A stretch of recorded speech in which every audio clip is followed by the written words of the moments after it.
అంటే ఒక మూడో తరగతి పిల్లోడికో లేకుంటే ఒక 5 ఏళ్ల కుర్రోడికో పైథాగరస్ థియరం చెప్పామనుకోండి మనం, లేదా ఒక ఆర్కిమిడీస్ ప్రిన్సిపల్ చెప్పామనుకోండి, ఒక న్యూటన్లా చెప్పామనుకోండి, ఆ పిల్లోడికి అర్థం కాదు.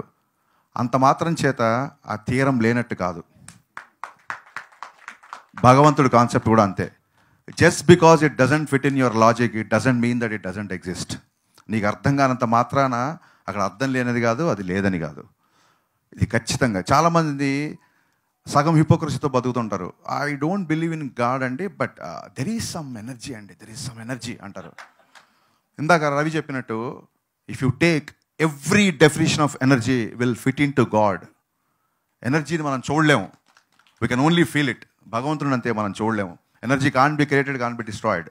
దేవుడు అంతే, ఆది లేదు అంతం లేదు. మీరు ఎనర్జీ గురించి నిరాకారుడు నిరంజనుడు అన్నా సరే, ఒక రూపం లేనిది ఎనర్జీ, ఒక రూపం లేనివాడే భగవంతుడు. ఇది ఏ డెఫినేషన్లో తీసుకున్నా ఎనర్జీకి ఇచ్చే ప్రతి డెఫినేషన్ దేవుడి డెఫినేషన్లో ఫిట్ అవుతుంది. అండ్ ఒక మంచి నా మనసులో ఉన్నమాట, అంటే నేను చదువుకున్న మాటే, నేను రాసింది కాదు, అదే ఇందులో చెప్పడం జరిగింది.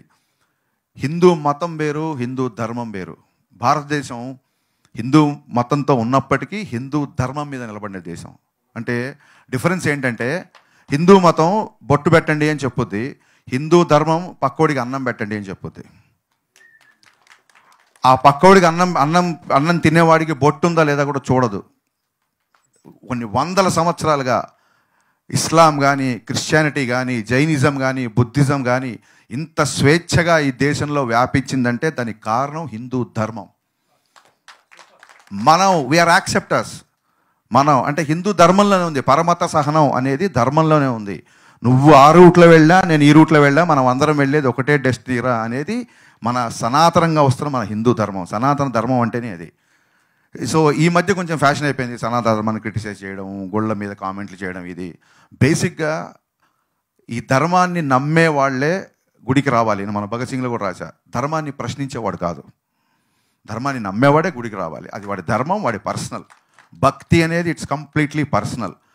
భక్తి అనేది అంటే గుడి అనేది ఒక religious place, it is not a secular place. Government హాస్పిటల్లో, గవర్నమెంట్ స్కూల్లో కాదు ఎవడు పడితే ఆడు వెళ్ళడానికి. ఆ నమ్మకం ఉన్న వాళ్ళు మాత్రం ఎక్కడికి వెళ్ళాలి. There is a difference between a secular place and a religious place. ఈ డిఫరెన్స్ తెలియక చాలామంది సెక్యులర్ మూసిగేసుకొని నోటికి వచ్చినట్టు మాట్లాడుతున్నారు. నాకు అనిపించింది ఏంటంటే, ఈ వెబ్ సిరీస్ రిలీజ్